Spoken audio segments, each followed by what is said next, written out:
Salut, ici le Moulex du futur. À chaque podcast qu'on enregistre avec Colin, on parle avant et on raconte n'importe quoi. Et cette fois-ci, j'avais démarré l'enregistrement et je souhaitais vous en faire profiter. Donc pour ceux qui veulent une introduction qui a aucun sens, vous pouvez continuer la lecture. Et pour ceux qui veulent directement le sujet du jour, ça commence à 3 minutes. Bon épisode! Je me rappelle plus si je t'en avais parlé, mais j'ai réalisé donc que quelque chose est maintenant visible dans le champ. Ah ouais, mais c'est les 500 kilos de coke qu'il y a derrière sur le piano là. T'as presque eu bon parce que c'est bien sur le piano. Alors, ok, alors moi sinon si je peux dire, avant que tu me racontes le type de drogue que t'as planqué sur ton piano, C'est euh, pas de la drogue. moi le truc qui me fait Ça fan, peut être pire. le calendrier ou je sais pas quoi avec le black à moitié à poil derrière. Un black à moitié.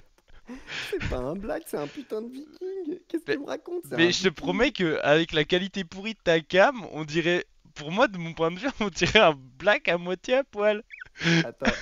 Je veux un avis dans les commentaires là, parce que moi, depuis le début qu'on enregistre les podcasts, je crois vraiment que t'as un black à poil sur ton mur, tu Mais, vois. bah voilà, ouais, même genre. Ah, Bon, c'est un trop peu moins drôle, mec. exagéré, hein. Moi, ceux que j'ai sous les yeux, c'est des mecs très musclés, certes. C'est 532 capotes. C'est mieux que ça. 533 capotes. Ton kit de BDSM pour les nuls avec Il y a aussi dedans, mais il n'y a pas que ça. Mais- C'est mon kit de travail pour mon second boulot. Ah, l'humain il est pas né avec ça, donc ça a rien à foutre là, tu vois ce que je veux dire. L'humain est pas né avec des vêtements, l'humain est pas né avec des maisons, pas né Ah mais je avec suis des le premier à pianos. être torse nu, à vivre dehors et à balader pieds nus, hein. Utile avec un casque high-tech et un micro. Mais tu veux que j'enregistre comment le podcast Moule Moule et du Ratron? Bah tu l'enregistres pas parce que l'humain il est pas né avec des enregistrements. Ok, allez, vous aurez pas de connaissances. Ciao les nazes. Ok, je te laisse choisir. Est-ce que je prends Nail? Est-ce que je prends Bardock? Est-ce que je prends le Roi Cold? Ou est-ce que je prends Bojack? Beau Jack, ça me semble bien. Parce qu'il est beau et il Bojack, s'appelle Jack.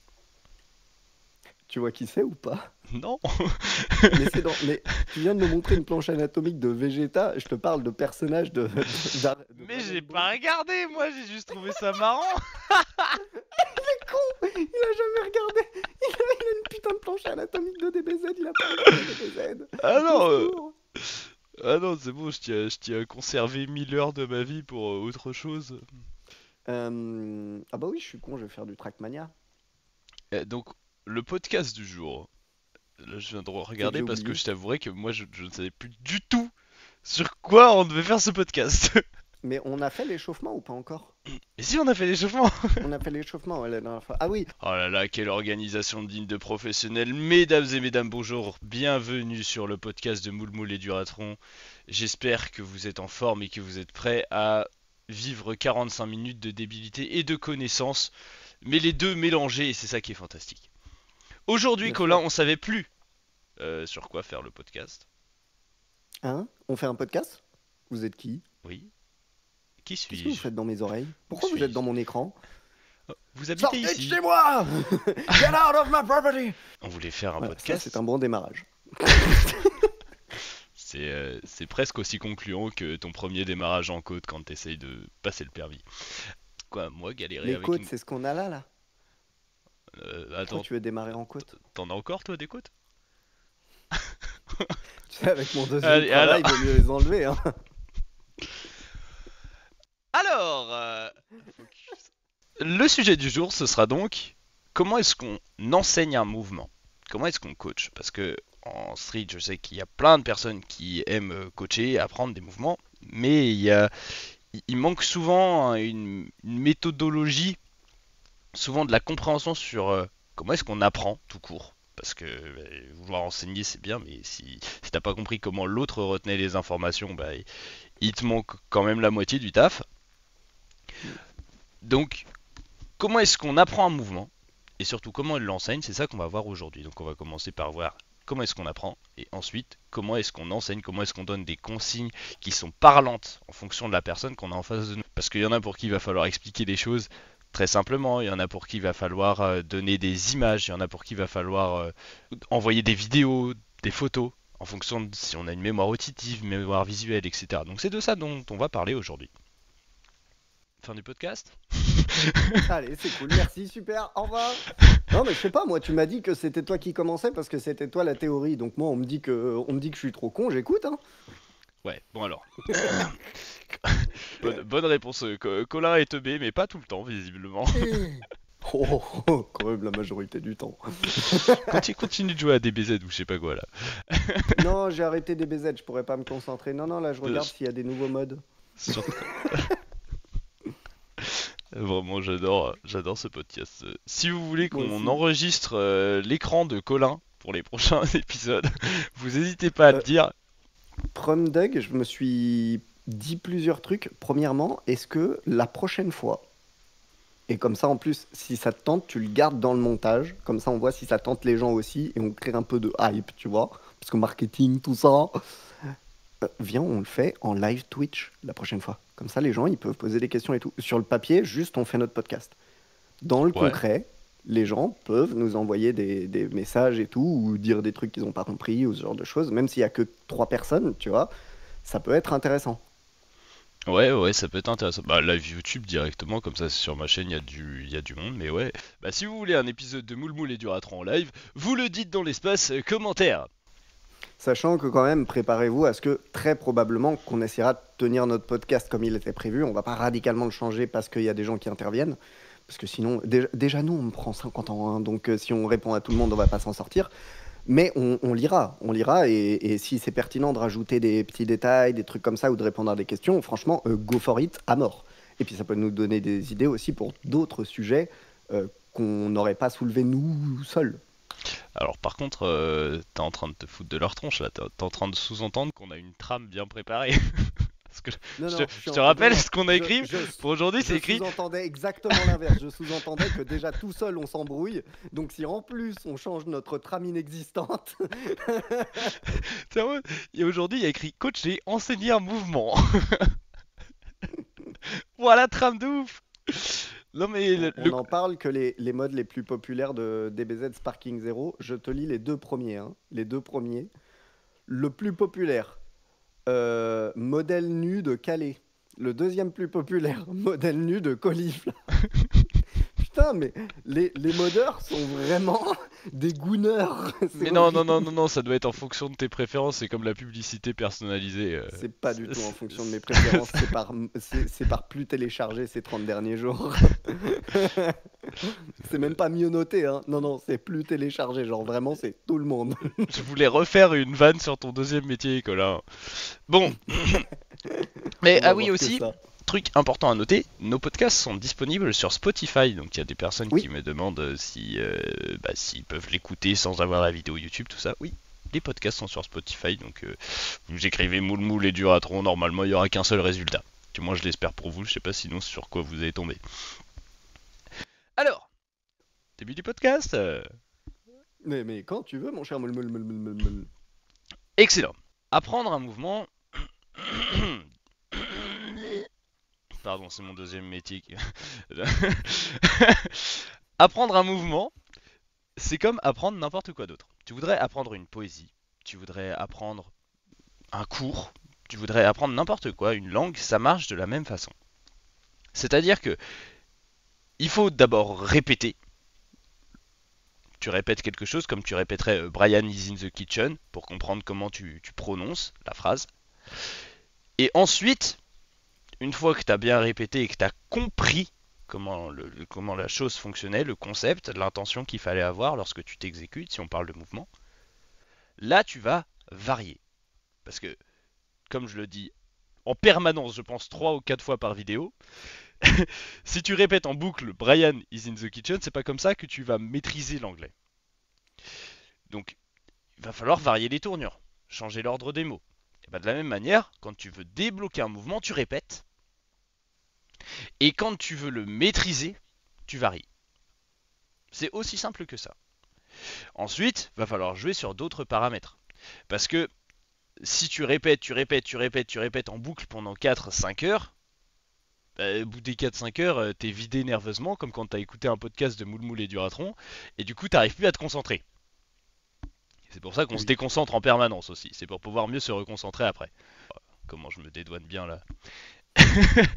Donc, l'apprentissage, nécessite au début de la répétition, puis à la fin de la variété.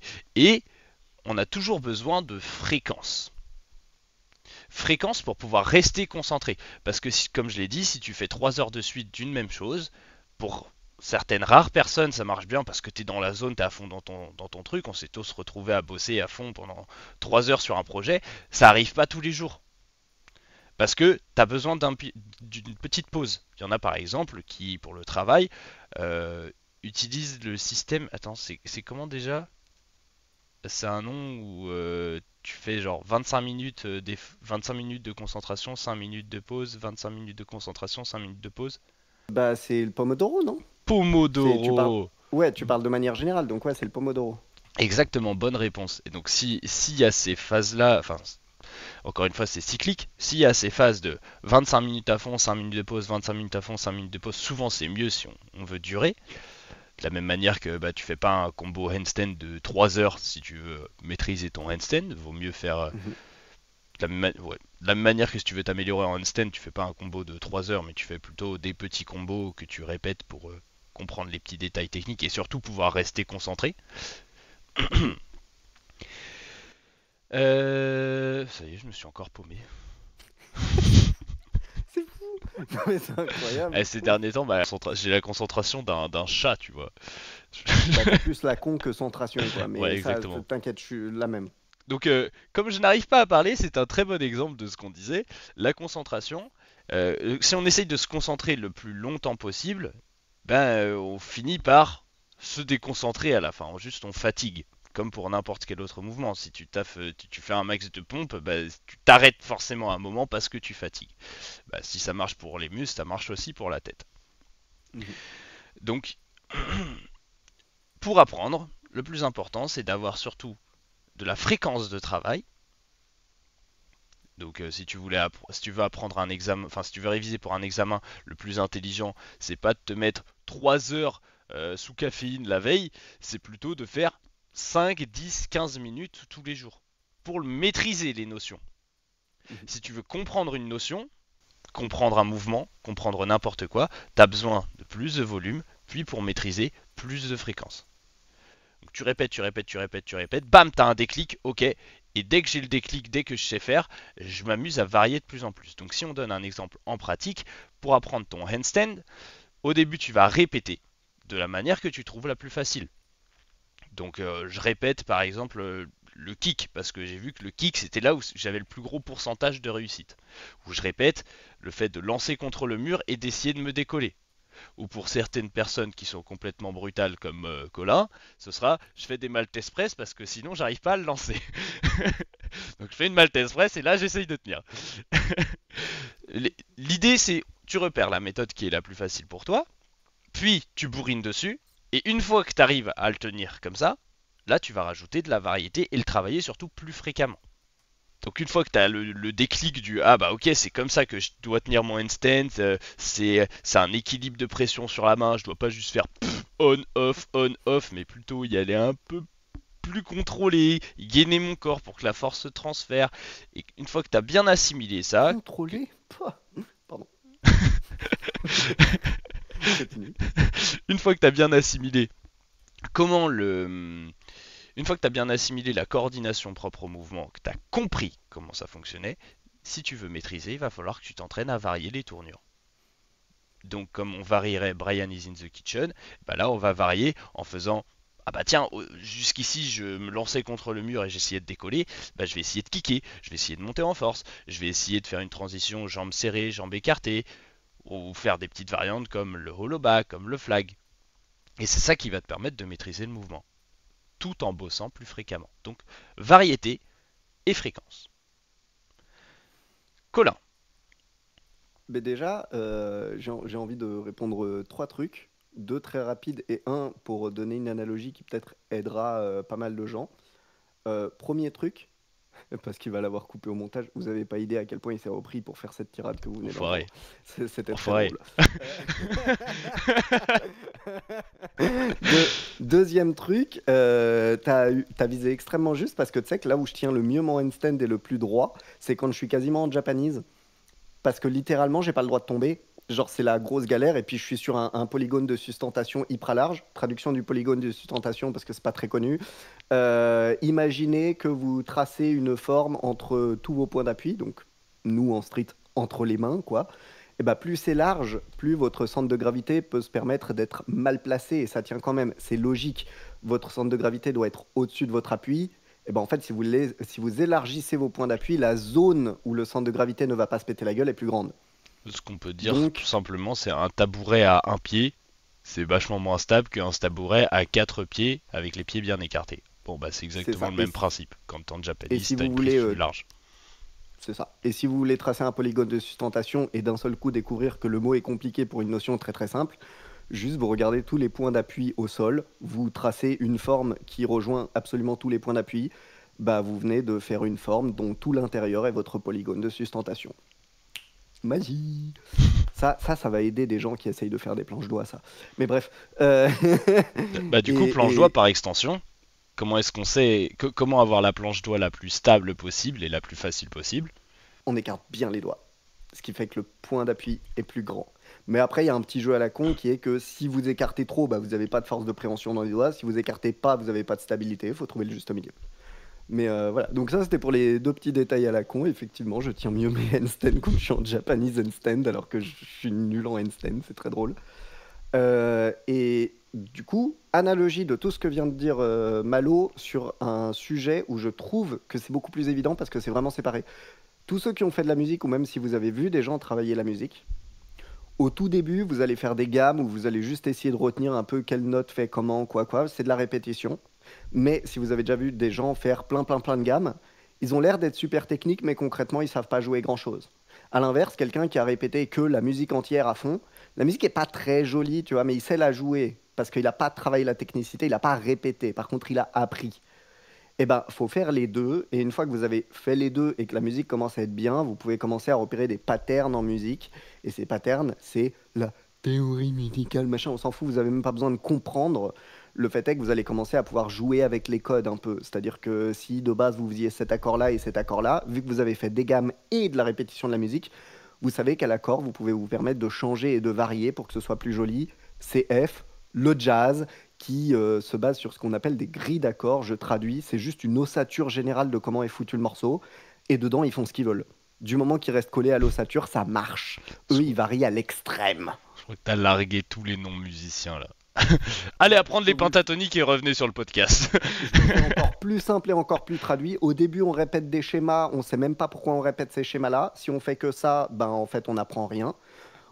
Ensuite, ou en parallèle, on apprend des trucs complets, mais on ne sait pas pourquoi ça fonctionne comme ça, mais c'est pas grave, on a appris le truc complet. Et si vous avez fait les deux, du coup, vous repérez que ce que vous avez appris bête et méchant comme pattern, eh ben, ça se retrouve à plusieurs étapes dans la musique complète que vous avez apprise.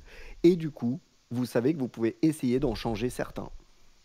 Et ben en street, c'est la même. Vous apprenez comment on est censé faire le mouvement et vous le répétez. En même temps, vous essayez de faire joujou avec le mouvement. Et du coup, quand vous commencez à avoir complètement compris comment marche le mouvement et que vous avez pris l'habitude de le faire, et ben vous essayez de le faire différemment, voire même d'une façon complètement nouvelle. Et ça vous apprend encore plus de choses, encore plus vite. Mais si vous faites pas ça dans cet ordre-là, bah vous allez faire n'importe quoi. Ou vous blessez, ou vous allez ralentir votre progression. C'est intéressant que tu parles d'ordre du coup parce que depuis le début j'ai dit répéter au début puis varier à la fin. En réalité, il faut toujours faire les deux. C'est simplement les proportions qui vont changer en fonction de votre niveau. Quelqu'un C'est qui ça. galère énormément en handstand, je lui dirais bah 80% de ta séance, 90% de ta séance, tu vas la faire avec ton handstand contre le mur à essayer de le décoller. Sous-entendu que c'est la variante qui trouve la plus facile, hein. Parce que, Mhm. comme j'ai dit, il y aura quelques ovnis, pour Colin, Noah par exemple, qui eux doivent monter leur handstand en force parce que c'est comme ça qu'ils tiennent le mieux. Bon. Euh, C'est si vrai. C'est si vrai. J'ai toujours fait des montées en 80, force. ouais, il y a de force brute, hein. 80-90% de ton entraînement, du coup, je te dirais, fais ça. Par contre, je te dirais quand même, garde 10-20% pour faire quelques lancers à vide. Mhm. De la même manière, euh, donc là, on a bien parlé de l'apprentissage et comment on varie. Donc, plus la personne va progresser, plus ses proportions vont changer. Ça va être ça va finir, genre peut-être 3 mois plus tard, il sera à 80-90%. Je varie, j'essaye de le lancer, puis de le monter en force, puis de le bidule, et seulement à la fin, par exemple, je répète et je me concentre sur la transition qui m'a posé le plus de soucis, ou la variante qui m'a posé le plus de soucis. Ah, je croyais que t'allais enchaîner. Je croyais Bah que moi t'allais aussi, enchaîner. mais Oh là là. Tu veux un peu de Ritaline pour t'aider à te focus? là mec, c'est terrible. Ah non, mais c'est colossal. Je t'ai jamais vu autant galérer. Le manque de sommeil, ça m'a pas réussi la Barbender Static Cup, mec. Ok, vas-y, t'inquiète, j'enchaîne. Du coup, ça, c'est les grandes lignes. Mais vous nous avez entendu dire plein de fois que, vous savez quoi, je vais même prendre l'extrême. Le slogan de Moule Moule et du Ratron, ça dépend. Au même titre que on vous a déjà expliqué, par exemple, qu'une ligne, bah, on peut vous dire oui, c'est bien de faire des lignes, mais ça dépend comment, ça dépend quoi, ça dépend avec quelle visée, etc. Et ben, tout ce qu'on vient de citer, c'est la même chose. On vient de vous citer l'ossature générale du fonctionnement. Mais c'est à adapter dans un contexte très concret, au jour le jour.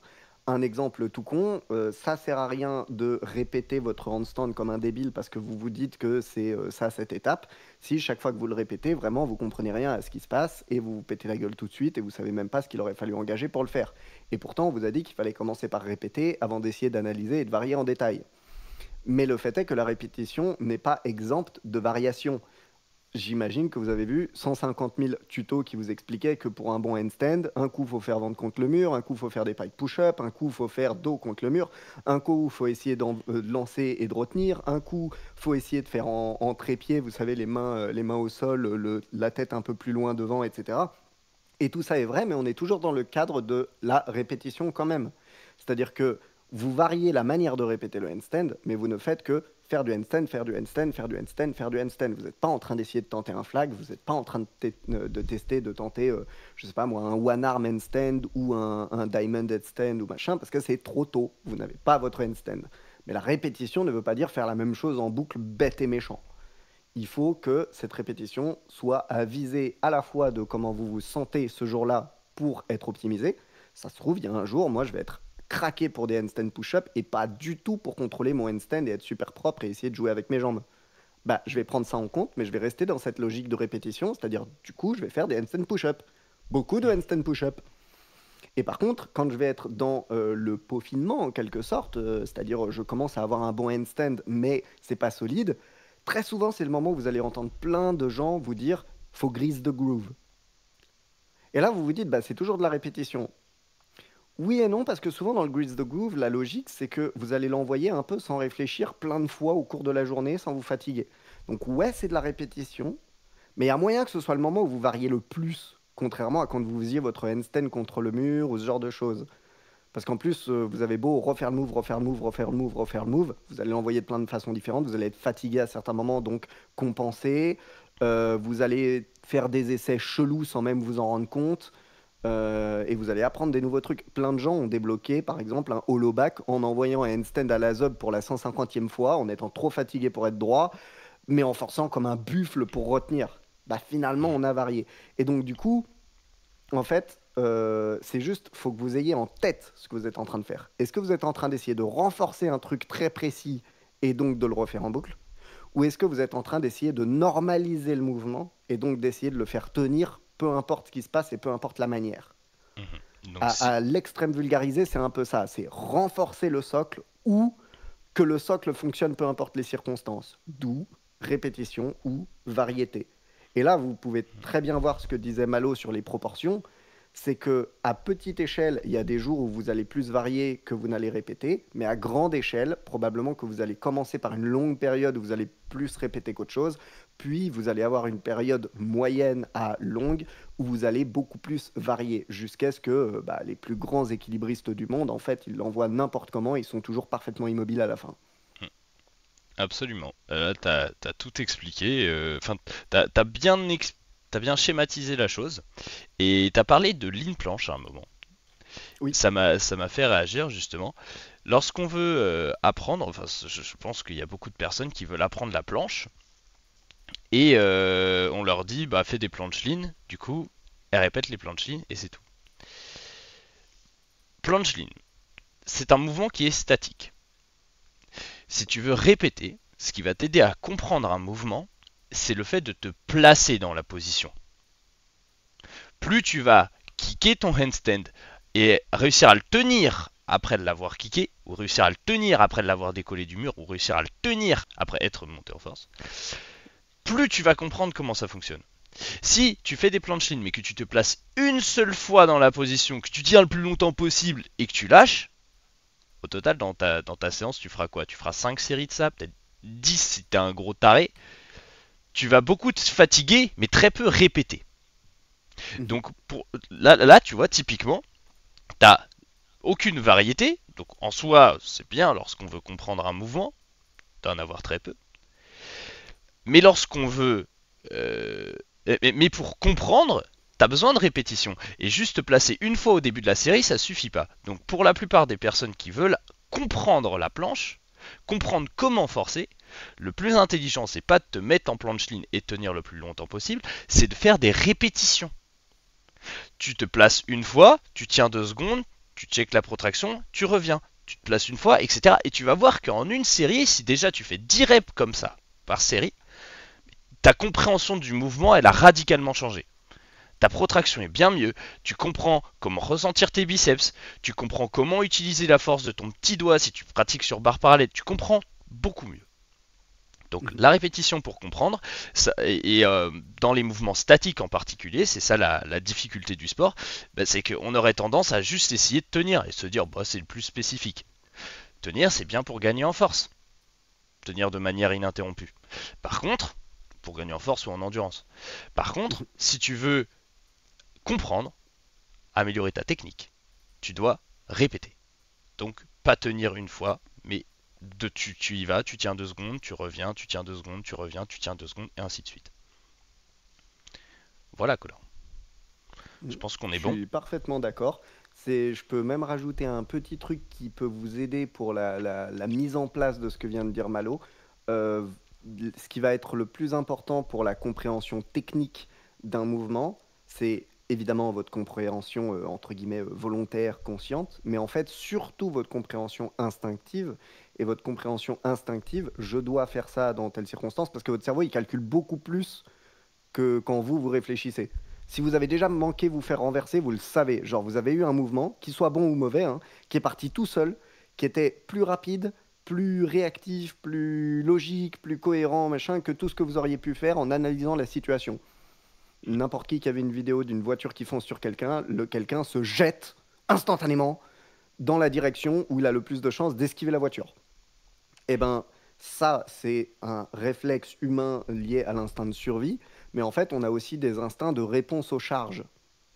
Genre, là, tout de suite, je vous fais tomber un bloc de béton sur la tête, vous allez monter les bras et essayer de résister. Et résister comme vous avez jamais résisté de votre vie à une charge, parce que c'est une question de survie. Mais on sait le faire même sans besoin de survie. On sait complètement le faire. Et ça s'entraîne. On avait parlé des petits robots dans le dernier podcast, les motoneurones. Eh ben, en fait, votre corps, vous savez, on n'a pas arrêté de dire que les cycles, votre corps, il aime les changements, il aime la variété, mais en même temps, il doit s'adapter. Donc, cette variété doit être tenue sur la longueur, etc., etc. Bah, les motoneurones, c'est ça. Et votre corps, il aime bien les extrêmes. Donc, le motoneurone va beaucoup mieux comprendre comment il est censé forcer, par exemple, en planche. Si vous mettez bam, la planche la plus perfecte possible, bam, plus de planche du tout. Même l'extrême de tout l'engagement de la planche. L'extrême inverse. Genre, ça va vraiment lui donner euh, matière à rédiger les bonnes règles pour une planche. Vous pouvez comparer ça avec comment vous savez si vous devez économiser de l'argent ou pas. Bah, si vous avez moins 300 balles, la question ne se pose pas. Si vous avez plus 5500 balles pour le mois, la question ne se pose pas non plus. C'est facile. À plus 5500 balles, pas besoin d'économiser. À moins 300 balles, on économise sans l'ombre d'un doute. Votre motoneurone, il fonctionne pareil. Si votre effort, il est contrôlé, modéré, intelligent, etc., etc., il se passe bien. Mais il vous apprend moins que si votre effort, il est extrême, bien supérieur à ce qui est nécessaire, mais dans la lignée de ce qu'il faudrait, ou totalement inexistant pour ce que vous voulez faire. Bah du coup, Votre motoneurone, il a pris les extrêmes et il commence à ajuster sa jauge. Si vous restez toujours dans le modéré, la finesse entre le un peu trop, un peu pas assez et le pile est moins évidente. C'est très bien que tu parles de ça parce que ça me fait penser à... Pour pouvoir apprendre, il faut pouvoir se concentrer. Donc déjà, il faut être dans un environnement qui favorise la concentration. Ça dépendra des jours. Il y a des jours où moi je fais du handstand avec des bouchons d'oreilles. Il y a des jours où j'aime bien avoir de la musique. Il y a des jours où j'aime bien avoir du monde. Mais quand le mouvement est encore compliqué, on essaye de se placer dans un contexte plutôt favorable. C'est ce qu'on racontait avec l'échauffement. Si au début le handstand t'es vraiment pas habitué et que ça te tiraille les poignets, bah oui, tu vas faire quelques échauffements pour tes poignets, etc. Le but c'est à la longue de ne plus en avoir besoin. Et donc de s'entraîner en fonction. Donc pour ça, allez voir le podcast sur l'échauffement. Mais Il était bien en plus. il était fantastique. Franchement, je suis content de ce qu'on a proposé. Mais ce n'est pas tout. Parce que si tu veux pouvoir te concentrer, faut pas que tu aies besoin de forcer. Du moins, plus tu as besoin de forcer, bah plus ton attention elle est concentrée sur forcer et pas sur comment est-ce que je m'exécute et comment je me place. Si tu veux apprendre du piano, jouer du piano c'est pas fatigant physiquement, le facteur limitant c'est pas tes doigts. En revanche, C'est là. c'est le cerveau, c'est juste à un moment tu suis pas ou t'es pas dans le Enfin, rythme et après, tu c'est te pas foires. fatigant pour tes doigts quand tu commences à faire des morceaux très compliqués. Si, mais bon, voilà. Laisse-moi schématiser s'il te plaît. Voilà l'idée, t'as compris que bah, c'était pas grosso modo les doigts le facteur limitant. Par contre, lorsque tu essayes de lancer des planches, bah physiquement, lancer des planches 8 heures par jour, c'est super fatigant, tu vois. Donc, pour pouvoir apprendre, il faut répéter et varier sur des mouvements qui ne sont pas fatigants. Donc, il faut que tu aies d'abord bossé sur tes qualités physiques. Donc ça, on verra dans un autre podcast comment faire. Mais grosso modo, retiens que plus le mouvement est facile, plus tu vas pouvoir répéter, plus tu vas pouvoir te concentrer, plus tu vas pouvoir varier, plus vite tu apprendras le mouvement. De la même manière, donc là on va pouvoir bifurquer un petit peu sur l'individualisation et la pratique qui était la deuxième partie du podcast. Parce que Mhm. vouloir apprendre c'est bien, mais ce qui nous intéresse aussi c'est enseigner les mouvements. La première chose à faire ça va être repérer ce qui parle le mieux à la personne. Comme je l'ai rapidement évoqué au départ, lorsqu'on veut apprendre un mouvement, on doit d'abord repérer sur quelle variante on est le plus à l'aise. Je m'explique. Si tu sais tenir, ouais, une seconde de full planche en supination, ou si tu sais tenir 10 secondes de full planche en prise neutre, bah y a pas photo, fonce sur la prise neutre pour apprendre ton mouvement. Parce que si tu t'acharnes sur le 1 seconde, bah ça va te demander de forcer énormément, donc tu pourras pas te concentrer, donc ça fera n'importe quoi. Tu seras pas efficace. Donc première chose, on repère la variante sur laquelle on est le plus à l'aise. Si je reprends l'exemple du handstand, bah il y en a qui vont le monter en force parce que c'est là où ils ont le plus gros taux de réussite. Il y en a qui vont le kicker parce que c'est là où ils ont le plus gros taux de réussite. Dans tous les cas, en fait, on travaille un peu toutes les manières, mais on met vraiment l'accent sur la variante qui nous paraît le plus facile, lorsque c'est encore difficile. Plus on va progresser, plus on fera l'inverse. On va pouvoir se concentrer sur nos lacunes. Donc, lorsqu'on veut coacher, première chose à repérer, c'est ça. Où est-ce que la personne est à l'aise? Une fois que tu as repéré la variante où la personne était à l'aise, il faut aussi repérer sa mémoire. Tu as peut-être déjà entendu parler de mémoire auditive, mémoire visuelle, mémoire sensorielle. On parle surtout de manuscrite lorsqu'on est en cours et que les profs te disent bah voilà pour apprendre tu vas répéter, tu vas écrire, tu vas bidule. Si jamais vous n'avez pas vu parler de ce genre de choses, on en a fait un podcast sur la mémoire. Absolument. Je sais pas si tu te souviens, Malo. Est-ce que tu te souviens du podcast sur la mémoire? Mais on en a fait un où on a cité, d'ailleurs, il y avait même des façons de mémoriser qu'on connaissait pas, ni toi ni moi. Je me rappelais qu'il y en avait beaucoup, mais ouais, il y en a vraiment beaucoup. Toujours est-il que faut repérer, donc ça, encore une fois, c'est t'as plein de sens. Bon bah il y en a que t'es plus habitué à utiliser que d'autres, donc tu seras meilleur si tu en tires parti. Donc quand le mouvement il est difficile, tu dois te simplifier la vie en t'aidant des sens qui dominent chez toi. Donc Mhm. si moi me concernant, je sais que j'ai une mémoire auditive. Donc lorsque je dois corriger un détail technique, c'est pas spécialement regarder une vidéo ou quoi qui va m'aider, c'est surtout ah là je manque de protraction, je le dis protraction, protraction. Éventuellement, je mixe les deux, donc c'est-à-dire je fais ma protraction à vide et en même temps je le répète. Comme ça va m'aider avant de lancer le mouvement. Quand je lancerai le mouvement, ce sera déjà un petit peu automatisé. Si j'ai déjà protracté, si je l'ai déjà dit, ça sera plus naturel. J'aurai besoin de moins me concentrer pour, paf, avoir la protraction qui vient. Donc c'est exactement ce qu'on veut. Il y a des personnes, je prends l'exemple de Maureen, que je coach en ce moment, elle est très visuelle. Ce qui l'aide, c'est regarder une vidéo de quelqu'un d'autre qui s'exécute. Et peut-être qu'il y en a d'autres qui sont sensoriels. Donc ça va être protracter à vide, faire le mouvement à vide, faire chauffer un peu la zone, toucher la zone. Donc dans ces cas-là, toi, lorsque tu vas vouloir coacher ces personnes, bah, tu vas les placer dans la bonne position. Tu vas leur dire, tiens, force à vide d'abord. Tu vas mettre, tu vas, s'ils ont du mal sur la protraction, encore une fois, tu peux leur dire, bah, tiens, là, ton petit pectoral, il n'est pas activé. Donc tu places tes doigts sur le petit pectoral pour que la personne ressente et comprenne comment l'activer. Donc il y a vraiment une méthodologie à adapter, encore une fois, selon les personnes. Dans tous les cas, tu peux tout faire, encore une fois, tu peux regarder une vidéo, te placer dans la position avant, te répéter ce qu'il faut que tu fasses, mais essaye de mettre l'accent, lorsque le mouvement est encore difficile, tu mets l'accent sur ce qui t'aide le plus. Et puis de la même manière, Colin, lorsque tu es à l'aise sur le mouvement, comment est-ce que tu peux le complexifier? Oh bah, il y a mille façons. Il y a Oh, mille façons. Le premier truc qui me vient, c'est évidemment que côté freestyle, ce qu'on va faire, c'est que on va le transformer en combo et on va essayer de rendre le placement du mouvement dans le combo plus complexe. Si on veut complexifier le mouvement en lui-même, déjà, il y a les variantes de plus en plus dures qu'on connaît tous, mais il y a aussi lesté ou non, mais il y a aussi le type de mise en place. Exemple typique, n'importe quel très bon plancheux, très souvent, il jump en planche. Parce que c'est une des mises en place les plus hard techniquement et physiquement, mais aussi les moins impactantes physiquement. Donc c'est tout bénef, c'est plus complexe et c'est moins violent. Parfait. On va avoir évidemment les variantes où, ça c'est un classico, on veut passer à un bras ou ce genre de choses. On va avoir le lest, on va avoir les fameux spams avec justement des spams qui sont plus ou moins compliqués. Soit on est en spam renfo et on va faire blablabla les push-ups, soit on est en spam technique et nerveux. Et là, ça va être une push-up, une presse, un hold, une push-up, une presse, un hold, ou max push-up, max press, max hold, que vous connaissez tous, le XXX qui d'ailleurs est en train de péter un plomb, le XXX. Hein. On avait XX, puis XXX, maintenant on a XXXX, et je crois qu'il y a quelqu'un qui a enfin posté un XXXXX. Je sais pas si tu vois ce que c'est le XXXXX. non, c'est en front? Non, c'est en planche. What? C'est genre, il fait maltaise, push-up maltaise, et puis il resserre, et il Alors, fait...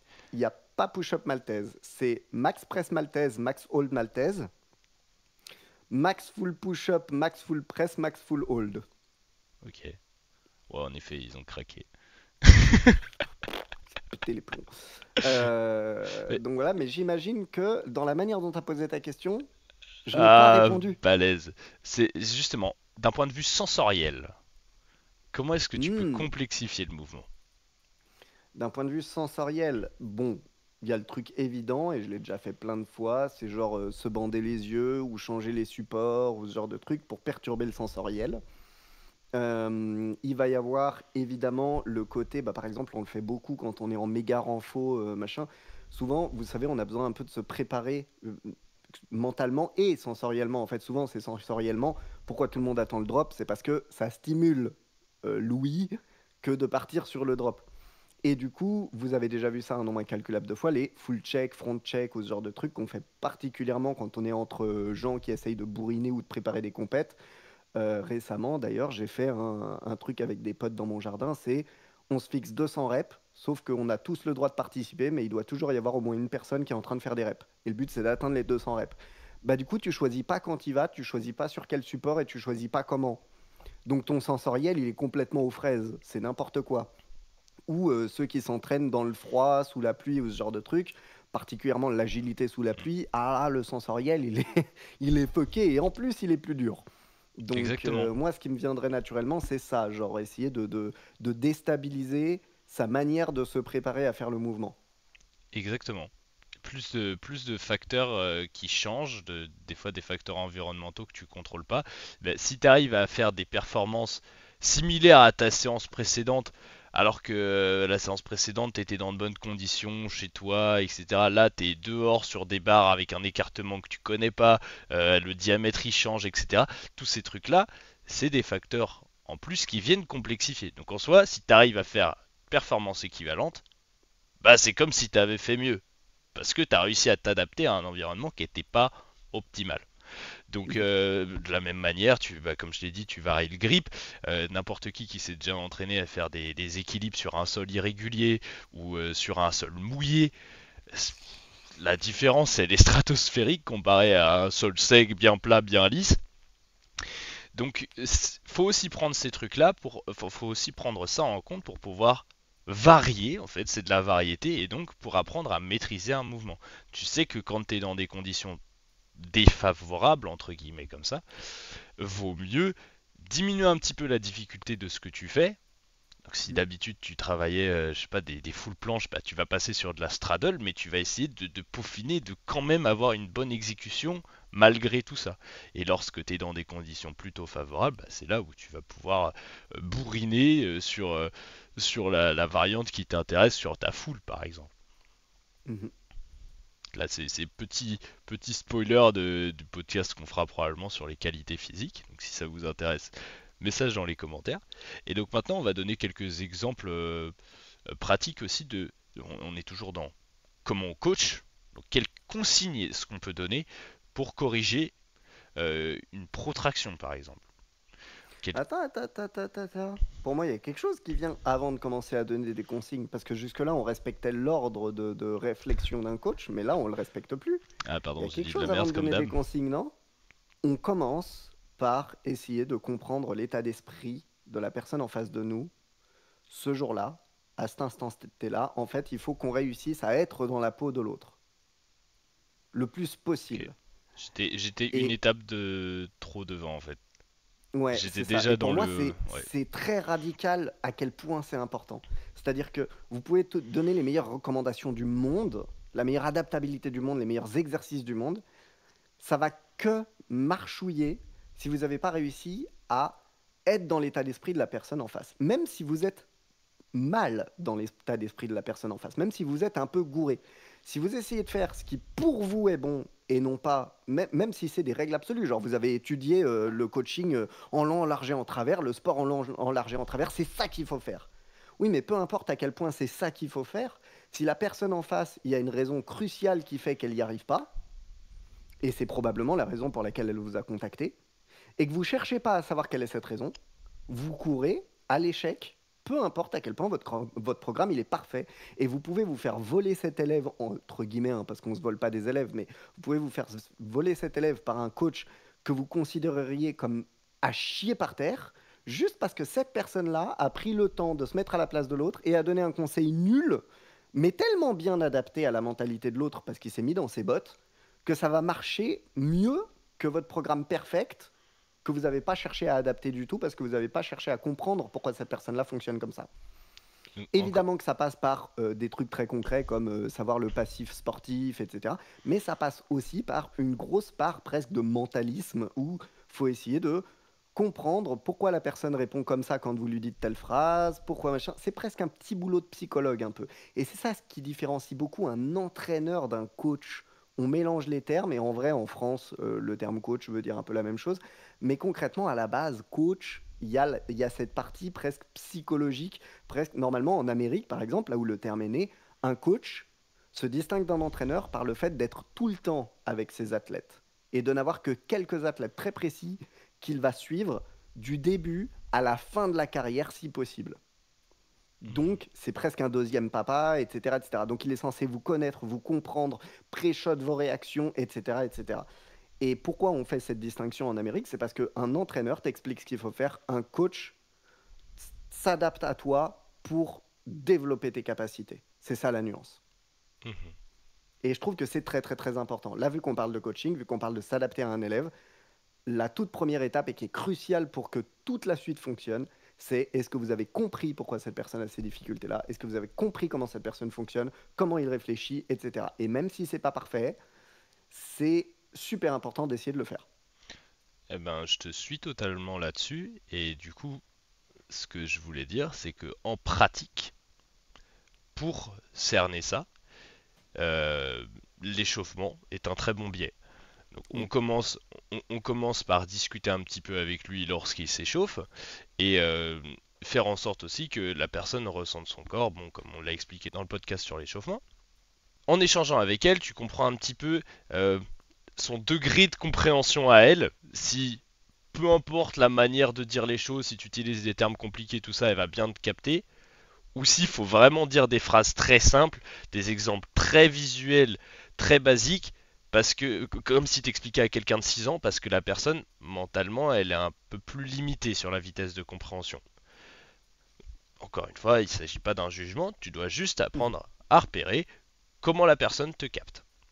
D'ailleurs, c'est réellement pas un jugement parce que j'imagine que tu en as eu aussi. Moi, j'ai eu des élèves qui ne comprenaient rien mais avaient besoin de savoir et qu'on leur explique. Et à l'inverse, des élèves qui comprenaient tout, mais si je prends un coach, c'est pas pour qu'on m'explique tout le détail, machin. C'est bon, je sais. Je prends un coach pour que tu me dises quoi faire et je le fais.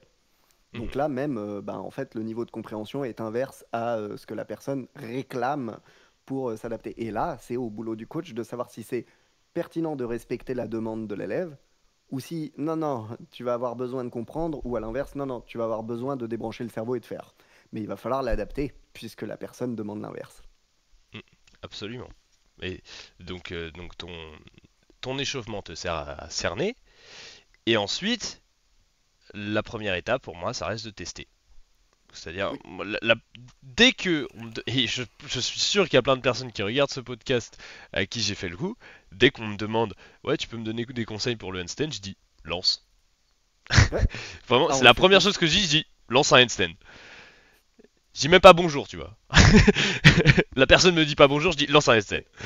Je suis peut-être même plus extrême que toi, parce que moi, quand on me dit ouais, j'arrive pas à tel truc ou machin, mien, limite, genre si c'est vraiment quelqu'un que je vais suivre pendant longtemps, tu vois, je vais lui dire, bah, on se cale une première heure, et la première heure, tu vas juste faire ton training comme d'hab. Et je vais rien dire et je vais rien faire. Quand je suis avec des gens où vraiment l'objectif c'est d'optimiser à mort ou ce genre de choses, machin. Alors, il y a des exceptions, par exemple, Maureen, je l'ai pas fait parce que Maureen, je l'ai vu s'entraîner plein de fois où j'étais pas encore son coach. Mais quelqu'un que je n'ai jamais vu s'entraîner, quelqu'un qui vise des championnats ou ce genre de trucs, bah en fait, la première heure, tu vas faire ton training. Et moi, je suis là. Et c'est tout. Si vraiment c'est pertinent que je te donne un petit conseil, une petite remarque ou un petit truc comme ça, je vais le faire. Mais sinon, potentiellement, pendant une heure, je vais juste te regarder t'entraîner et c'est tout. Et Ok. je ne touche à rien. C'est une manière de faire. Moi, je préfère demander à la personne, souvent par souci pratique, ce qu'elle faisait jusqu'à présent, etc. Mais grosso modo, si t'as cerné, enfin si tu vois la personne s'exécuter une fois, tu peux déjà toi mettre le doigt sur ce qui pose problème. Et dans ces cas-là, on explique rapidement à l'autre, de manière plus ou moins explicite. On peut lui dire, bah écoute, là tu vois ton handstand, t'arrives pas à le tenir parce que t'as peur. T'as peur, Mhm. t'es crispé, t'arrives jamais au point d'équilibre parce que t'as peur de tomber à l'arrière. C'est pas forcément un défaut technique, faut pas forcément rentrer dans les détails du ah bah là tu vois, faut essayer de te grandir davantage, tout ça. Tu peux dire ça, la personne peut avoir conscience de tout l'aspect théorique, mais si elle a peur de tomber, elle n'arrivera pas à le tenir. Donc c'est ça la difficulté, c'est réussir à voir si c'est un problème de comment est-ce que la personne ressent son corps, est-ce que euh, c'est un facteur limitant dans la tête, donc je ressens pas bien mon corps, j'ai peur d'un truc, etc. Ou est-ce que le facteur limitant il est dans le corps? Ah bah j'ai pas assez de souplesse pour emmener pour emmener mon bras et l'aligner avec mon buste. Est-ce que Ça, c'est moi. peut-être que j'ai pas assez de force dans les épaules pour pouvoir tenir. Par exemple, bah, c'est plus des personnes de la jante féminine pour qui ça arrive. Des fois, le problème est vraiment un manque de force dans les épaules. Parce que du coup, quand elles lancent, elles n'ont pas suffisamment de force dans les épaules et dans les poignets pour pouvoir se rattraper, même si elles comprennent très bien le mouvement. Il y a beaucoup de gymnastes qui savent bien marcher sur les mains, ou qui savent le lancer, etc. Mais dès qu'il s'agit de le tenir, il y a vraiment un manque de force. Qui très très souvent d'ailleurs est surtout un manque de compensation, c'est-à-dire les personnes veulent envoyer, les femmes veulent envoyer exactement comme les hommes, alors que j'en avais parlé il n'y a pas si longtemps. Faudrait que je revérifie cette info parce que je sais que c'était à peine soulevé à cette époque-là, mais je sais que depuis, il y a eu de plus en plus de recherches, entre guillemets. Je mets des guillemets parce que je sais pas si c'est passé par des études ou pas, hein, ou si c'est que du terrain. Mais il y a un truc qui a été soulevé de plus en plus, c'est que les hommes utilisent énormément le périnée et le diaphragme, etc., pour le maintien, gainage, etc., particulièrement en gym, par exemple. Alors que chez les femmes, on va voir beaucoup plus une contraction du grand fessier et on va voir beaucoup plus justement une utilisation du bas du corps en fait. Toute la chaîne abdo-lombaire va être plus secondaire. Ce qui est logique puisque en fait nous les hommes on a un gainage abdominal qui est bien plus intense et qui peut se développer bien plus rapidement, alors que les femmes vont avoir une bien plus grande force et un bien plus grand comment dire, gainage possible avec le bas du corps. Et donc qu'est-ce qui se rejoint? C'est que de toute façon, vous le savez, si vous travaillez n'importe quelle planche en street, abdos et bassin, ça doit aller ensemble. La majorité des hommes vont avoir une priorité bassin, enfin une priorité abdos, et du coup, la majorité des femmes vont pouvoir tendre vers une priorité bassin qui va permettre de compenser ce manque de force dans le haut du corps. On le voit particulièrement chez les plancheuses. Je vous mets au défi de voir un mec qui gaine autant les fesses. Au secours, je suis en train de dire aux gens d'aller mater les fesses des meufs du street. Je suis désolé, les meufs du street, mais c'est de l'analyse biomécanique, s'il vous plaît, pardonnez-moi.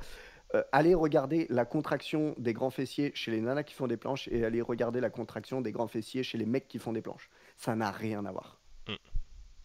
Alors, il y a la notion de dominance, bas du corps, haut du corps, tout ça.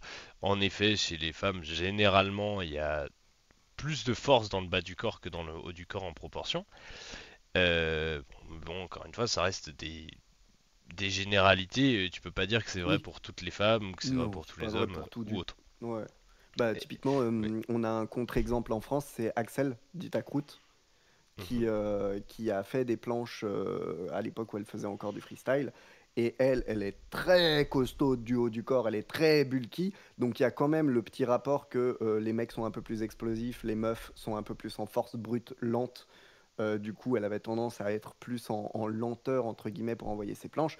Mais le fait est qu'elle elle était plus proche d'un gainage de mec pour les planches parce que un haut du corps très très très développé et une masse musculaire bien plus grande que la moyenne des femmes. Au-delà de ça, encore une fois, euh, on voit beaucoup de planches qui sont banana ou très pike ou alors les lombaires sont très tirés chez les femmes et ça peut aussi venir d'une peur ou d'une mécompréhension du mouvement. Si par exemple les personnes ont beaucoup entraîné leurs planches sans faire de presse, bah, elles n'ont jamais compris comment bien impliquer leurs abdos. Et c'est juste de retenir une chute pour valider les 2 secondes en compétition. Mais si elles voulaient avoir une bonne implication, et par extension une forme plus esthétique, bah, il faudrait t'entraîner à faire des presses pour mieux comprendre le mouvement, pour pas avoir peur de retenir une chute, mais plutôt pour chercher à monter et à affronter le mouvement plutôt que le subir. Mais voilà, c'est encore une fois, on revient au est-ce que le facteur limitant c'est ma compréhension, ma technique, ou est-ce que le facteur limitant c'est mon corps, ma force physique, ma souplesse, etc. Donc plein de choses à prendre en compte. Le sexe de la personne, là où la personne est à l'aise, comment elle se sent aujourd'hui, son type de mémoire, si elle est plutôt visuelle, plutôt auditive, etc. Si la personne est plutôt visuelle, tu vas lui dire bah, plonge vers l'avant, regarde ici. Tu vas lui montrer des vidéos de ce que c'est une bonne exécution, une mauvaise. Si la personne Ou est plutôt... démontrer le mouvement ou le faire en même temps qu'elle. Ouais, par exemple. Bah, tu vas présenter les choses de manière simple, comme si tu expliquais à un enfant de 6 ans. Si tu vois que la personne elle a du mal à comprendre ce que tu racontes, tu vas pouvoir entrer davantage dans le détail, parler même de biomécanique avec quelqu'un qui comprend vite les choses et peut-être même qui travaille dans le métier, un ostéo par exemple. Je coach un Mhm. ostéo en ce moment. Bah, c'est quand même vachement plus facile pour pouvoir expliquer avec beaucoup de précision ce qu'il faut faire. Mais encore une fois, il n'y a pas de méthode qui est plus efficace que l'autre, tout est sujet au contexte quoi. Ça dépend. Ça dépend. Gné. Donc je pense que c'est quand même le bon mot de la fin. Est-ce qu'on fera pas un petit résumé pour expliquer comment on apprend tout ça? Si, bien sûr. Est-ce que tu te sens de faire un condensé ou est-ce que tu préfères que je le fasse? Moitié-moitié, on fait un mot sur deux. Un mot sur deux. Un mot sur deux. ça va, je m'attendais à ce que tu sois plus outré que ça. Euh, donc, Un mot sur deux. ah voilà, merci quand Demain. même. En résumé, pour apprendre, c'est d'abord je répète, ensuite je varie. Au début, tu répètes beaucoup parce que tu as besoin de comprendre comment faire. Et si tu fais un grise de groove par exemple, quand tu essayes de débloquer un mouvement, c'est pas la bonne stratégie. Parce que à chaque fois tu te concentres 10 secondes sur ton mouvement et tu n'y retouches plus pendant une heure, c'est pas comme ça qu'on reste concentré sur quelque chose. Ça c'est bien pour automatiser quelque chose que tu sais déjà faire, mais si tu veux comprendre un concept, tu dois bourriner, bourriner, bourriner, bourriner jusqu'à ce que tu aies le déclic. Donc au début on bourrine, ensuite on varie davantage. La variété, ça peut passer par le lancer dans des conditions moins propices. Donc, comme on l'a dit, tu le fais dans le froid, tu le fais les yeux bandés, tu le fais où tu dois être en synchronisation avec un de tes potes, tu fais des variantes, tu changes le grip. Il y a 30 000 manières de varier les choses. Oui, Léo dis-moi. TZ m'avait appris enfin, particulièrement Val BL, mais il faisait au réveil. Ouais, Genre, il se laissait juste le temps de pas faire n'importe quoi, tu vois. Parce que si à peine tu te réveilles, t'envoies direct, il y a moyen que tu te blesses. Mais genre, tu t'étires, tu bailles, tu bouges les poignets, t'y vas. ouais, et je Et suis du coup, d'accord. bah en fait, ta proprio, elle est aux fraises. Tu viens de te réveiller. Vous avez déjà dû remarquer que quand on vient de se réveiller, on marche pas tout de suite parfaitement droit, on sait pas parfaitement où sont nos épaules et tout. Il y a même des fois, on n'arrive pas totalement à ouvrir ou à fermer les mains. Bon, bah si tu arrives à faire un mouvement technique sportif alors que tu es dans cet état-là, on est pas mal. Ah bah, c'est clair. Là, si tu sais claquer un mouvement alors que tu viens de te réveiller ou quand t'es en soirée à 3 heures du mat, oui, mais de rien, là tu le valides. Mais bon, tu peux aussi t'arracher la tronche parce que t'es complètement bourré. Donc, Mhm. l'abus d'alcool, euh, l- d'ailleurs, l'abus d'alcool, mec, moi j'ai toujours cru que c'était l'abus. Enfin bref. Restons concentrés. J'ai même pas compris. C'est normal, c'était pas important. Euh, Ça y est, moi je commence à m'embrouiller, tu vois, on est resté concentré pendant trop longtemps de suite là, Ça y est, c'est j'ai fini. besoin de dire de C'est la merde. fini.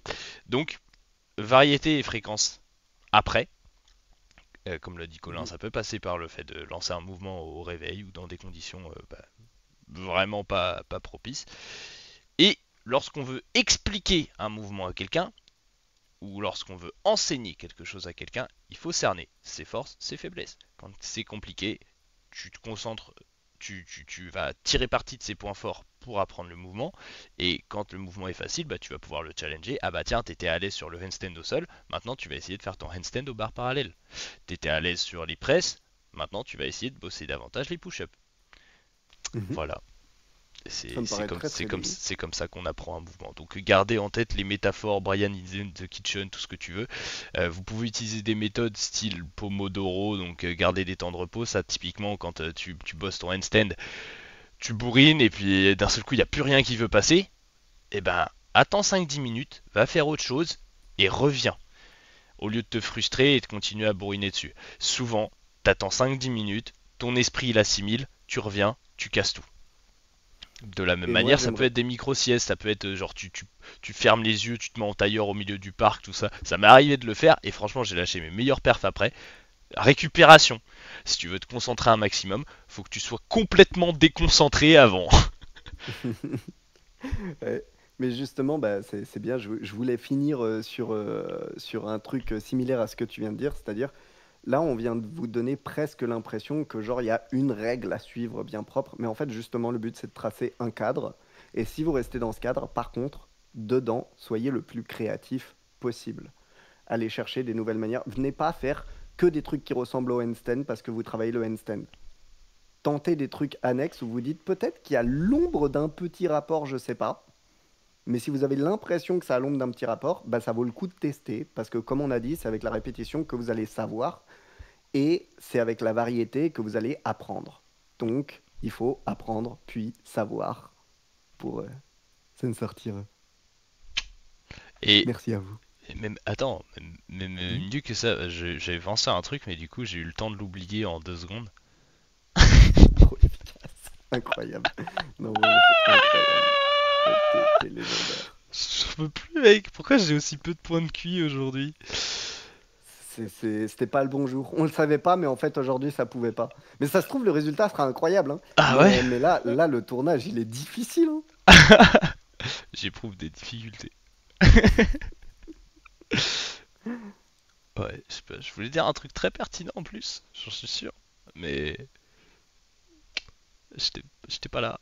Ma conscience, elle est partie avec le chat à se battre dehors. Je peux pas t'aider, là, hein. Je peux pas t'aider. Ah non, mais c'est pas grave, on va finir le podcast là-dessus. Oh, je t'en supplie, fais un truc drôle dans... genre, juste, ça, tu fais... d'ailleurs, tu cut, j'ai oublié. Fin. Euh... D'ailleurs, j'ai oublié. Putain.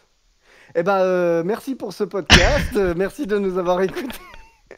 Et peut-être qu'au prochain podcast, Moule Moule se rappellera de ce qu'il avait à dire. Probablement que non. C'est pas grave. Et si ça vous intéresse que le prochain podcast se passe en live, où vous pourrez du coup intervenir et poser des questions, et si cela se prête au sujet en cours, nous y répondrons en live. Ça peut être très intéressant. Voilà, dites-nous si ça vous tente. Wingardium Leviosa. Stop it, Ron. Stop. Oh, Oh. oh, je t'en supplie, finis là-dessus. Bien sûr que oui, je vais finir là-dessus.